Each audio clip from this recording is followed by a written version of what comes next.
बोल वृंदावन बिहारी लाल की जय।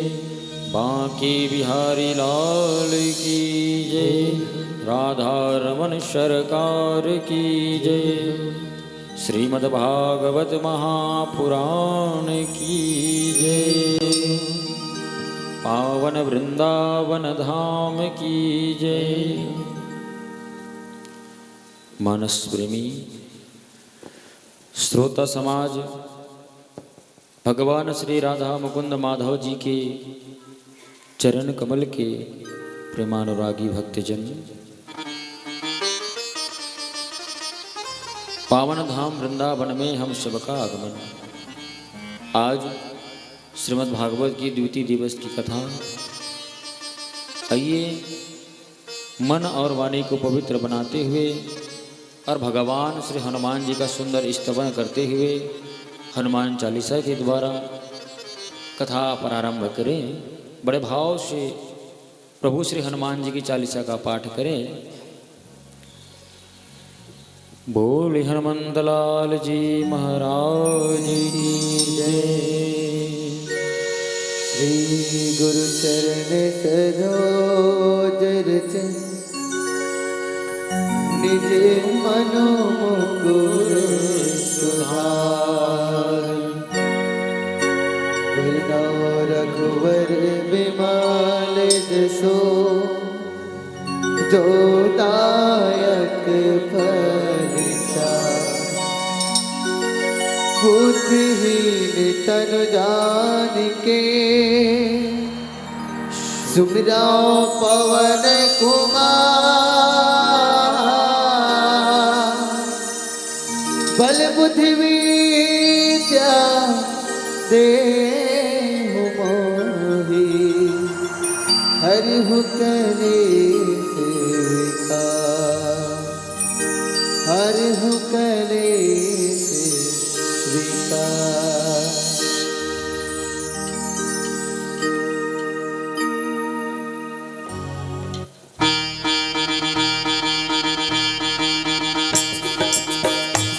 हनुमान ज्ञान गुण सागर जय कपि लोक उजागर। रामदूत अतुलित बलधामा अजनि पूज्य पवन सुत नामा।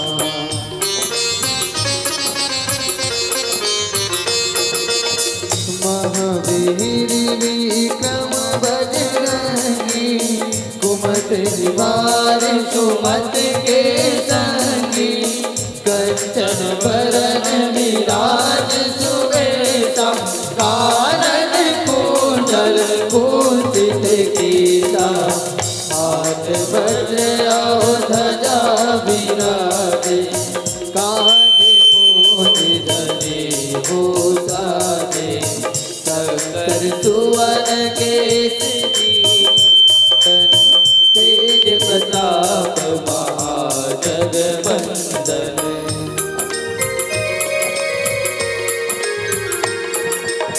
विद्यावान गुणी अति चातुर राम काज करवे को आतुर। प्रभु चरित्र सुनबे को रसिया राम लखन सीता मन बसिया। सूक्ष्म रूप धरि सियाहि दिखावा विकट रूप धरि लंक जरावा। भीम रूप धरि असुर सहारे रामचंद्र की काज सवारे।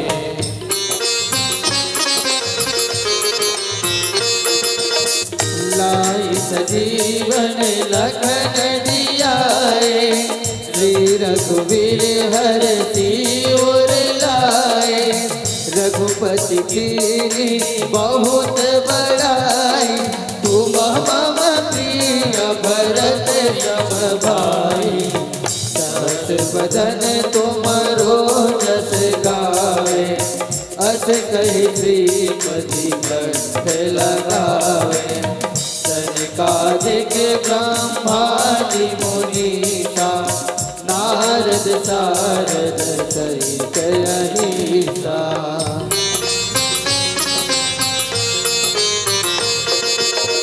जब कुबेर दिखपाल जहाते, कवि कोविद कही सके कहाते। तुम उपकार सोगे वही कीना, राम मिलाए राजपद दीना। तुमरो मंत्र विभीषण माना, लंकेश्वर भय सब जग जाना। जुग सहस्र जोजन पर मानो, लियो ताई मधुर फल जानो।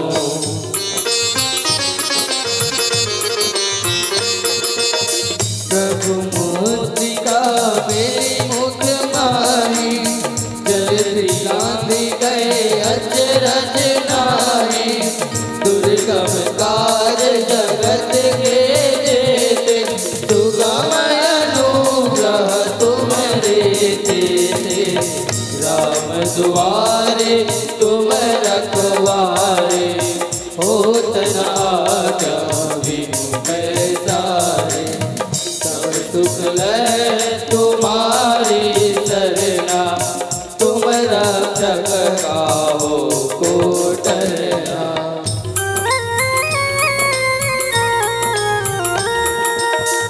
अपन तेज समारो आपे, तीनों लोग हाँकते कांपे। भूत पिशाच निकट नहीं आवे, महावीर जब नाम सुनावे। नाश रोग हरे सब पीरा, जपत निरंतर हनुमत बीरा। संकट ते हनुमान छुड़ावे, मन क्रम वचन ध्यान जो लावे।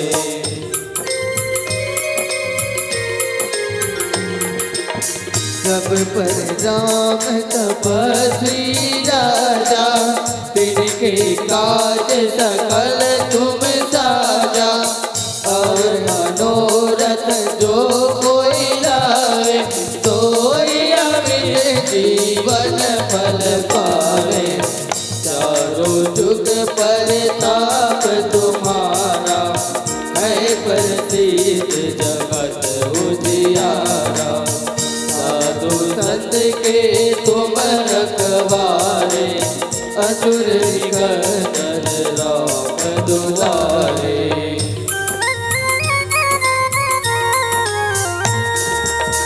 अष्टसिद्धि नवनिधि के दाता, असबर दीन जानकी माता। राम रसायन तुम्हारे पासा, सदा रहो रघुपति के दाता। तुम्हारी भजन राम को पावे, जन्म जन्म के दुख बिसरावे।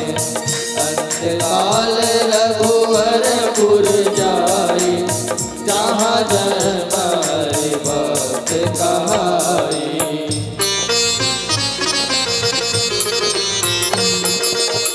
और देवता चित्त न धरई, हनुमत से सर्व सुख करई।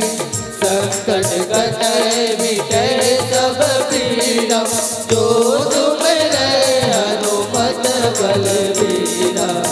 जय जय जय हनुमान गोसाई, कृपा करो गुरुदेव की नाई।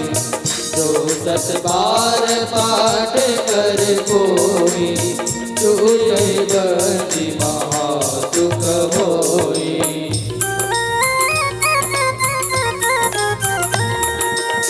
जो पढ़े हनुमान चालीसा, होई सिद्धि साखी गौरीसा। तुलसीदास सदा हरि चेरा, की जय नाथ हृदय महाडेरा। हृदय नाथ हृदय महावीरा पवन तनया संकट हरना मंगल मूर्ति जो राम लखन सीता सहित हृदया बस हो सुरभो हृदया बस हो सुरभो। बोले बजरंगबली महाराज की जय, बोले बांके बिहारी लाल की जय, बोले राधा रमण सरकार की जय हो। बोले राधा रमन सरकार की जय।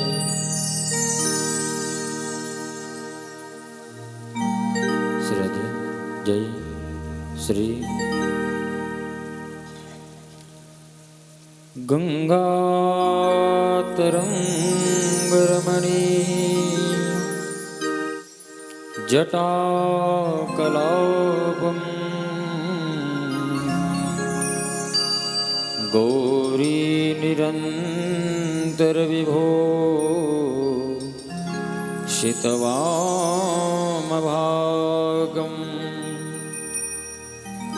नारायण प्रियमनंग मदापहारम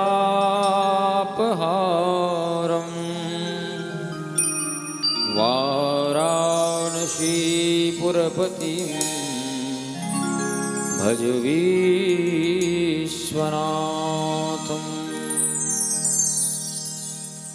प्रेम सुले बांके बिहारी लाल की जय, राधा रमण सरकार की जय। मानस भजनी श्रोता समाज, भगवान श्री राधा माधव मुकुंद बांके बिहारी जी के चरण कमल के प्रेमानुरागी भक्तजन, कल आप सबने भागवत की महिमा सुनी।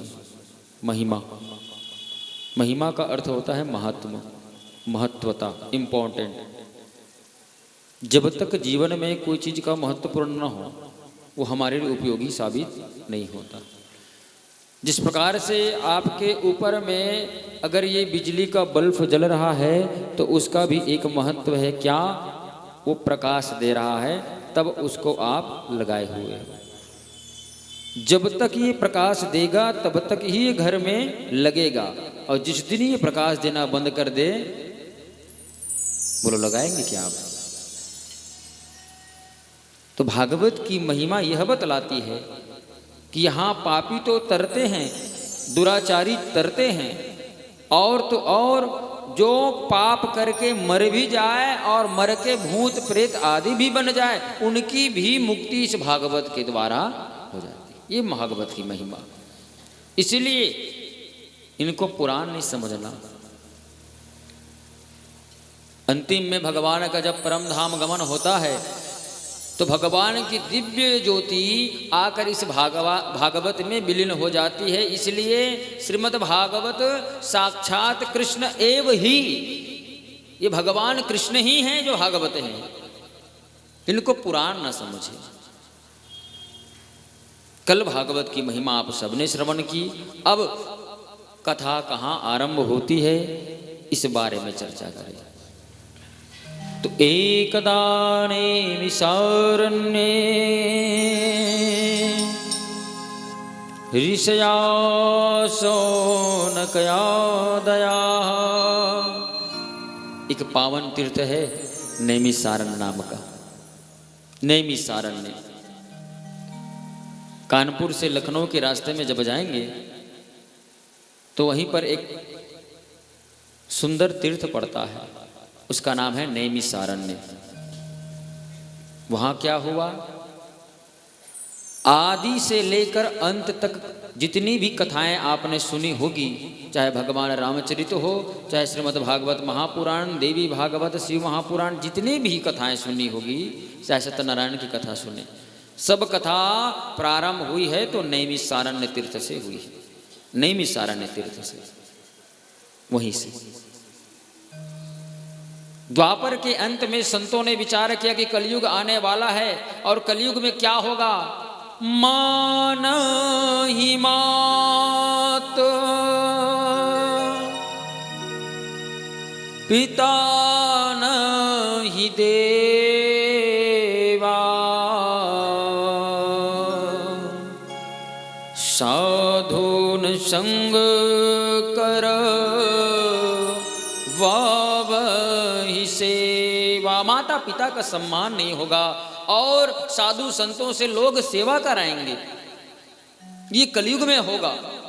चारों ओर कलयुग का जब प्रताप होगा तो संत विचार किए कि कहीं पर ऐसा भी स्थान हो जहां पर कलयुग का कोई प्रभाव मत हो, कोई भी प्रभाव मत हो, केवल और केवल भक्ति की महिमा वहां हो और भक्ति ही प्रधान हो। जहां भगवान का सत्संग किया जाए, भजन किया जाए, कोई ऐसा तीर्थ तो होगा।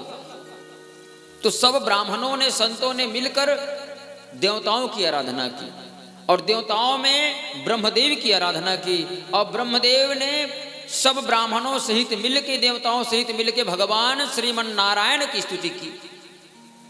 नारायण भगवान का स्तवन करते हैं। सशंख चक्रम सकरीटकुंडलम सपीतवस्त्रम शरीरोहेक्षणम। स्तुति जब किए तो भगवान प्रसन्न हुए और भगवान प्रसन्न हुए, विष्णु जी, नारायण जी प्रसन्न हुए और उनके हाथ से सुदर्शन चक्र रवाना हुआ। सुदर्शन चक्र वहां से निकली वैकुंठ धाम से और निकल के पृथ्वी में आई और पृथ्वी में आके एक जंगल वन को काट के सुंदर तीर्थ का निर्माण कराए हैं। वन को काट कर अरण्य आने होता है जंगल, वन, और अरण्य को काट के एक सुंदर तीर्थ का निर्माण किए हैं। इसलिए इसका नाम पड़ा नैमिषारण्य। नैमिषारण्य। और चूंकि चक्र के द्वारा कटा गया है, चक्र के द्वारा काट कर इस पावन तीर्थ भूमि का निर्माण किया गया है, इसलिए इसे चक्र तीर्थ के नाम से जाना जाता है। चक्र तीर्थ, जहां पर एक विशाल कुंड का निर्माण आज भी है। हजारों भक्तजन जाकर वहां स्नान आदि करते। चक्र तीर्थ के नाम से जाना जाता है। जहां आज भी कलयुग का कोई प्रभाव नहीं, हजारों भक्त जाते हैं और जाकर वहां भगवान के, विष्णु के सुदर्शन चक्र के द्वारा निर्मित चक्र तीर्थ में जाकर कुंड में सुंदर स्नान करते हैं और अपनी मनोकामनाएं पूर्ण करते हैं। उस पावन धराधाम में कथा आरंभ हुई। कथा कहने वाले हैं महाराज सूत जी। उग्र श्रवा नाम के महात्मा कथा श्रवण करा रहे थे। बलदाऊ ने देखकर उपहास किया कि सूत होकर उच्च आसन में बैठकर आप कथा श्रवण करा रहे हैं, तो जाइए, मेरा श्राप है। तत्काल उनकी मृत्यु हो गई। श्रोताओं ने सबने निंदा की बलदाऊ की, बलदाऊ की निंदा की। बलदाऊ ने बाद में सोचा कि कथा तो भगवान की है, चाहे कथा कोई भी कहे। इसलिए बलदाऊ ने तुरंत कहा, पुनः कहा कि इनके शरीर को मथा जाए। शरीर को मथने से एक बालक की उत्पत्ति हुई और बालक की उत्पत्ति हुई, उसका नाम भी सूत, उनका नाम भी सूत पड़ा। उनको आज्ञा दी कि आज के बाद भगवान की कथा प्रचार प्रसार आप करेंगे, कथा का प्रचार प्रसार आप करेंगे। उग्र श्रवा नाम के महात्मा के पुत्र, तो ये हमारे पहले वक्ता हैं जिनके द्वारा कथा आरंभ हुई। और सौनक मुनि के पुत्र हुए सुनक जी महाराज, सुनक मुनि के पुत्र हुए सौनक जी महाराज, जिनके द्वारा मुख्य श्रोता के रूप में ये विराजित हुए। 88,000 ऋषियों गणों के द्वारा सुंदर एक कथा आरंभ होती है। बोले वृंदावन बिहारी लाल की जय हो। तो श्रोता वक्ता ज्ञान निधि कथा राम के गोड़ किमि समझो मैं जीव जड़ कलिमल ग्रसित विमो।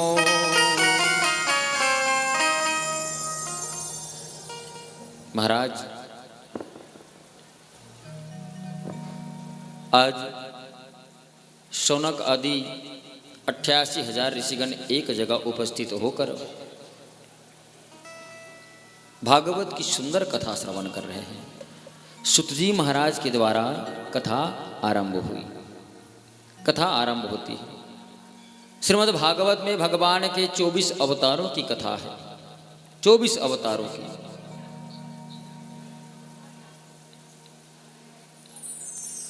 24 अवतारों की कथा है और 24 अवतारों में व्यास, सनक सनंदन सनातन सनत कुमार, नारद, रामो रामश्च कृष्णश्च, मतस्य कुर्मो वाराहश्च नरसिंहश्च वामना, रामो रामश्च कृष्णश्च बुद्ध कलगी तथैव च। 24 अवतारों की कथा श्रीमद् भागवत महापुराण में आपको सुनने को मिलेगी। 24 अवतार।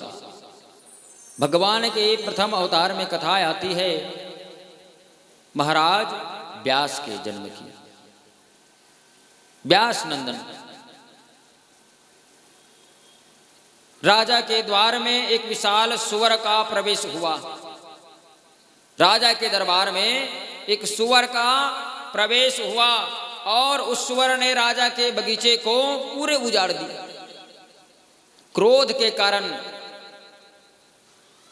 आज राजा ने चतुरंगिनी सेना तैयार की और सेना तैयार करके राजा उस सुकर का शिकार करने निकले, वाराह का शिकार करने निकले। शिकार करने के लिए जब गए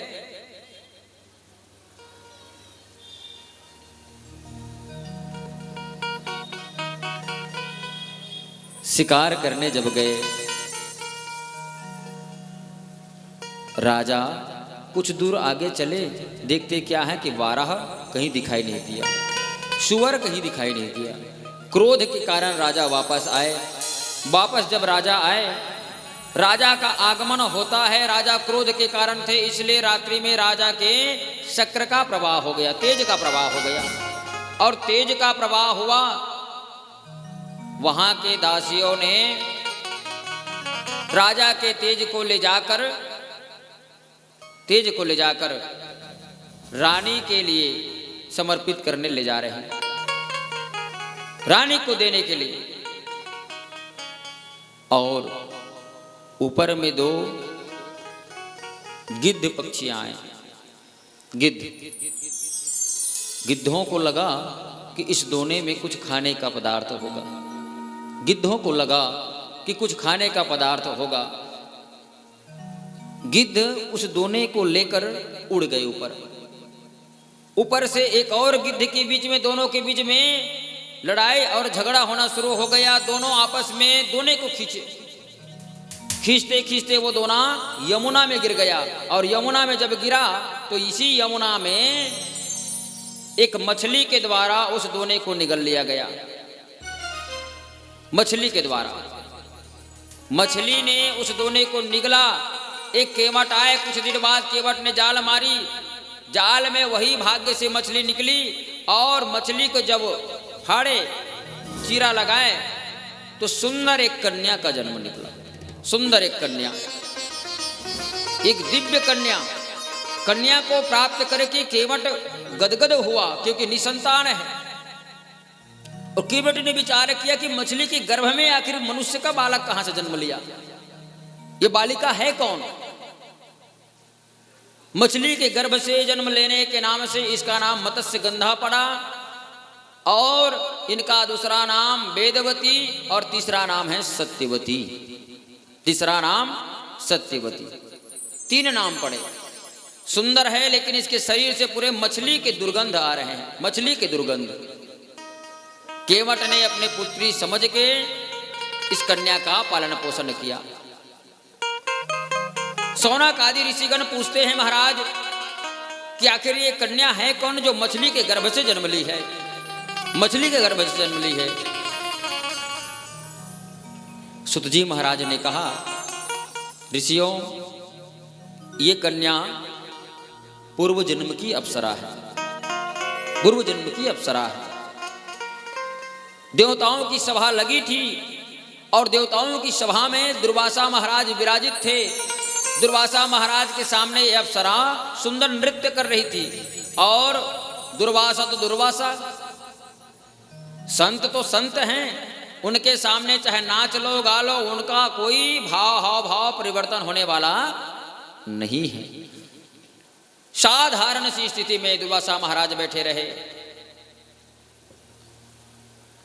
अप्सरा ने कहा, बैरागी को राग कहां से मालूम होगा, वैरागी को राग कहां से मालूम होगा। तुम क्या जानो कि संगीत में कितना आनंद है, कितना प्रेम है। दुर्वासा महाराज को देखकर हंसे तो दुर्वासा महाराज ने कहा, तुझे अपने सौंदर्य और युवा अवस्था में अभिमान है ना, तो जा, तेरा सुंदर स्वरूप तो होगा लेकिन तेरे शरीर से मछली के दुर्गंध आएंगे, तू मछली के गर्भ से जन्म लेगी, मछली के गर्भ से जन्म लेगी। दुर्वासा महाराज ने श्राप दिया। यही कारण है ऋषियों कि इस कन्या का जन्म मछली के गर्भ से हुआ। तो कछुक दिवस बीते यही भांति, जात न जाने दीन अरुराती। महाराज, कन्या आगे बढ़ने लगी और जब बड़ी हुई, कुछ बड़ी हुई, 16 साल की उम्र हुई। 16 साल की उम्र में केवट की कन्या सत्यवती ने अपने पिता से याचना की, कहे पिताजी मुझे नाव चलाने की आज्ञा दें, अब नाव मैं चलाऊंगी। केवट ने कहा, बेटी नाव चलाने का काम केवल पुरुषों का है, बेटियों का नहीं,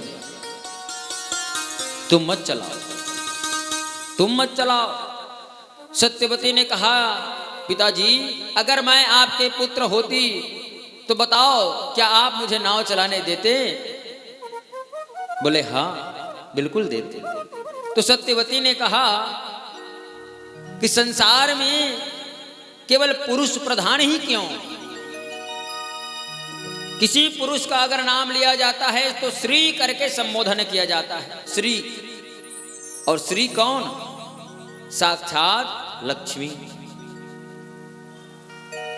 पुरुषों का नाम अगर हो तो लक्ष्मी से पहले ही आरंभ होती है। देखिए, भले ही हमारे संसार में पुरुष प्रधान हो, लेकिन सबसे बड़ी रिश्ते में सबसे बड़ी हमारी है माँ। जब हम किसी को बतलाएं, संबोधन करें तो चाचा के बाद चाची, मामा के बाद मामी, भैया के बाद भाभी, लेकिन सबसे पहला यह रिश्ता है पहले माँ फिर पिताजी। पिता माता कोई नहीं बोलते, माता और पिता, पहले माता और पिता। और सबसे बड़े भगवान अगर का नाम लिया जाए तो लक्ष्मी नारायण, नारायण लक्ष्मी नहीं, लक्ष्मी नारायण। अगर मैं ठाकुर जी का नाम भी लूं तो राधा कृष्ण ही कहेंगे, कृष्ण राधा कोई नहीं कहते, कृष्ण और राधा कोई नहीं कहते, राधा कृष्ण ही कहा जाएगा। तो स्त्री तत्व शक्ति का द्योतक है, शक्ति है। केवट ने बार बार कही, लेकिन जो घटना घटनी रहती है ना वो घटके रहती है। कि जैसी हो भवतव्यता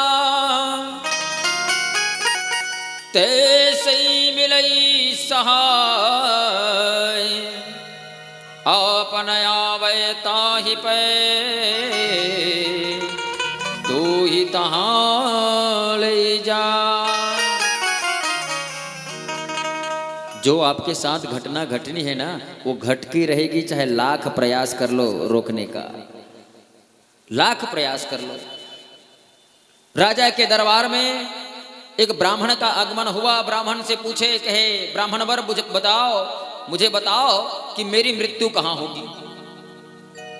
ब्राह्मण ने ज्योतिष देखकर बतला दिया, राजन आज के 3 दिन बाद आपका मृत्यु वन में होगा, जंगल में होगा। राजा ने कहा कि आखिर मैं जंगल क्यों जाऊंगा, मैं जंगल जाऊंगा क्यों? ज्योतिषी ने कहा अब मैंने आपको यह बता दी कि आपकी मृत्यु जंगल में होगी, आप वहां जाएं या ना जाएं, लेकिन मृत्यु तो आपकी जंगल में ही होगी, जंगल में ही होगी। तो राजा ने कहा कि आपको मैं ज्यादा इनाम दूंगा, ज्यादा रुपया दूंगा, आप केवल मुझे इतना बतला दो कि आखिर मेरी मृत्यु किस प्रकार से होगी, ताकि मैं अपने मृत्यु को टाल सकूं, मृत्यु को रोक सकूं मैं। तो ज्योतिषी ने कहा धन का लोभ तो मुझे नहीं, परंतु मैं आपको पूर्ण शुरू से लेकर अंतिम तक बात बतला दूं कि आपके साथ क्या क्या घटना घटने वाली है। सुनिए राजन, आज के तीसरे दिन प्रातःकाल एक घुड़सवार श्वेत रंग की, धवल रंग की घोड़े लेकर आएगा, घोड़ा लेकर आएगा। अगर आप उस घोड़े को देखें तो आप उसे पसंद कर लेंगे, लेकिन पसंद करना जरूर, उसे लेना नहीं। अगर ले भी लिए तो उसमें सवारी मत करना, क्योंकि अगर सवारी किए तो वो घोड़ा तुम्हें जंगल तक ले जाएगा, जंगल तक ले जाएगा। पूरा वर्णन बताया। ठीक तीसरे दिन नगर में घुड़सवार घोड़ा बेचने आए, धवल रंग की श्वेत अश्व लेकर आए, और श्वेत अश्व को देखकर सबके सब नगरवासी राजा को पुकारने लगे कि राजा के लिए, हमारे राजा इतने पुण्य हैं, प्रतापी हैं, उनके लिए धवल रंग की जो अश्व है बहुत शोभायमान होगी।